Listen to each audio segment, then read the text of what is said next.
Okay, thank you for joining us for a quick summary of a proposed Wisconsin child psychiatry access line for primary care clinicians. Our hope with this webinar is that we can give you a couple of key pieces of information to set the stage for creating an access line here in Wisconsin. Today I'm joined by Dr. Ariana Kyle from the Wisconsin Medical Home Initiative, Dr. Rick Imler, Keela Bragi, the Executive Director of the Wisconsin chapter of the American Academy of Pediatrics, and my name is Jenny Maurer, and I'm the State Coordinator for Project Launch at the Department of Health Services. And now I'll turn it over to Kia to describe the creation of an access line for Wisconsin. Thank you, Jenny.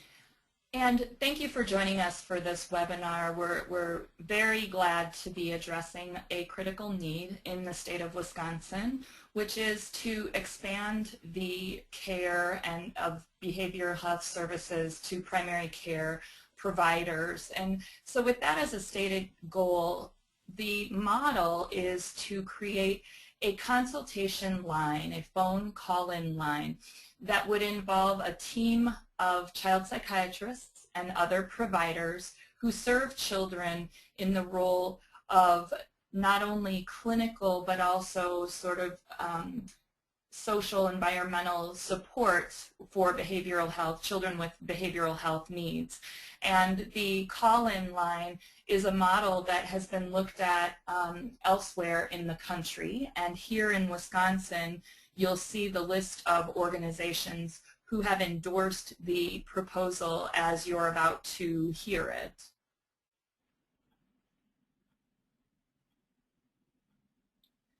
We know that nearly 1/5 of children in the United States suffer from some sort of mental illness, but a vast minority of them actually receive treatment. And we also know that these children are at high risk for expulsion rates from daycare and from schools, which has a huge impact on their performance in school as well as the well-being of their families.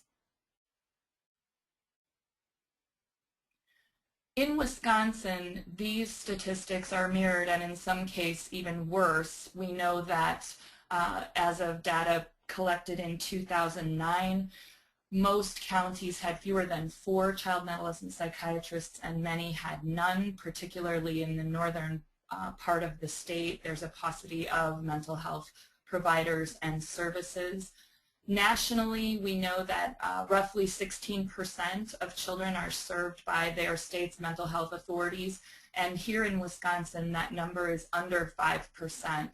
So we do know that there are a lot more kids in Wisconsin per capita who are not receiving the services that they need. Along those lines, the supports really are needed when you look at some of the prescribing trends.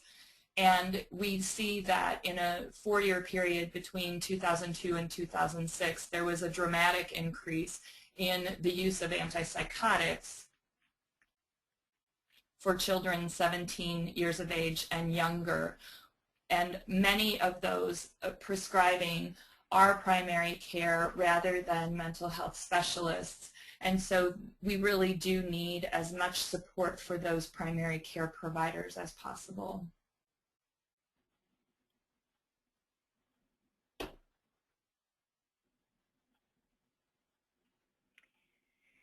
So my name is Ariana Kyle, and I'll be discussing a little bit about how primary care clinicians in our state and across the country really provide the majority of behavioral health provision to children.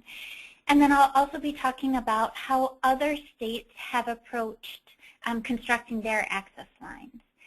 So we know that in our state and across the country that the vast majority of behavioral health provision provided to children is offered by pediatric primary care clinicians. And so by that term, we mean pediatricians, family physicians, physician assistants, pediatric nurse practitioners. So we know that those professionals are really providing the bulk of care for children with behavioral health needs for a variety of reasons. The first, as Kia mentioned on the previous slides, we really have a very limited number of child and adolescent psychiatrists in our state, as well as pediatric mental health professionals in general. And also, the vast majority of primary care clinicians tend to have very longitudinal, ongoing relationships with the children and families that they serve. And so there's already that foundational level of trust commonly established, which makes families more willing to bring up these issues oftentimes during care. So across the country, there are a number of states that have developed access lines for primary care clinicians that are staffed by child psychiatrists as well as other mental health professionals. And as you can imagine, there are some similarities between those programs and also some differences. So the vast majority of programs across the country offering access lines offer it via telephone support. Most commonly, it's available during typical clinic office hours. The callback is usually within 24 hours. So a primary care clinician would call, and most commonly the access line team would get back to that provider within 24 hours. Some programs have a very, very fast response time, like within a half an hour, but others are a little bit longer than that.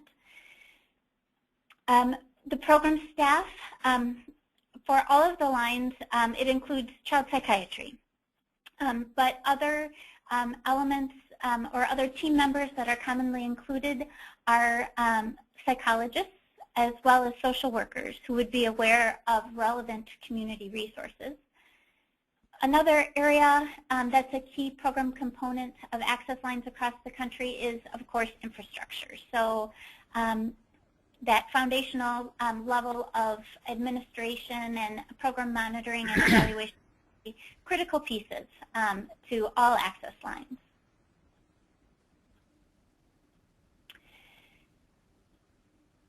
So the majority of access lines across the country not only, again, provide access to a child and adolescent psychiatrist for assistance with diagnostic challenges or medication management issues, the majority of them really help primary care clinicians also consider what community resources might be available to support that child and families. And the vast majority of these lines also really rely on strong collaboration, not only between healthcare systems, but also community organizations.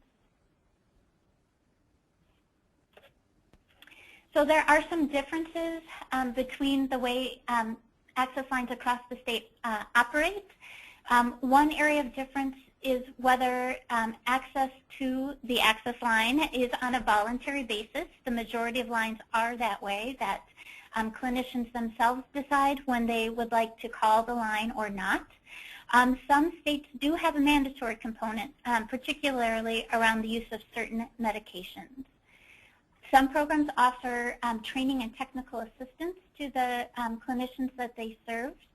And another area of difference in different access line programs is whether the model is regionally based or has a more centralized basis.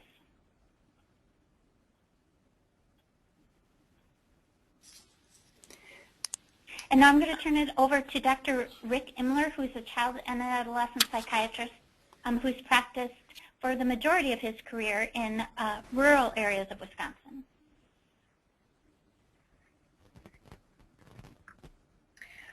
Thank you, Dr. Kyle. I'd like to briefly review a bit about the Massachusetts model, which is considered the gold standard, as well as talk a little bit about financing, and then lastly, potential next steps in terms of hopefully actualizing this proposal. The Massachusetts model actually dates back to almost, well, 8 to 10 years. Some of the early efforts were around 2003.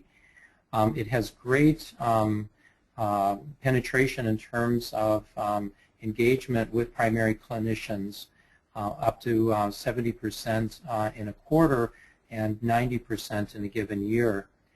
You can see that there's been almost 20,000 encounters in 2012, serving almost 10,000 patients. And the rate of satisfaction among the primary clinicians is up at 90%, which is wonderful.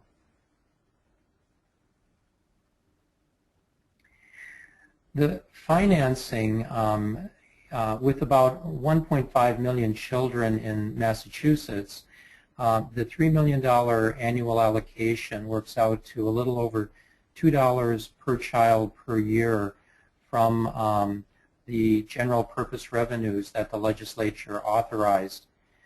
The Minnesota model isn't funded at quite that level, but there was a legislative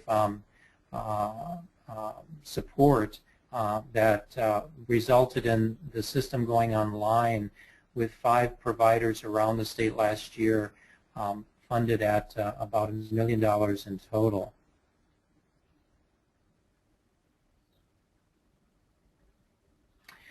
So as a result of the needs that you've heard about, the examples across the country, a structure that's been replicated widely, and the support that a variety of organizations have demonstrated, the recommendation that we'd like to put forward is that Wisconsin pursue a child psychiatry access line for primary care clinicians, and that the model be voluntary. Some states have incorporated a mixed model where it's associated with prior authorization, but the consensus is that a voluntary model is really what would be preferred in Wisconsin. There would be support, training, and access to information about community resources that would be key components.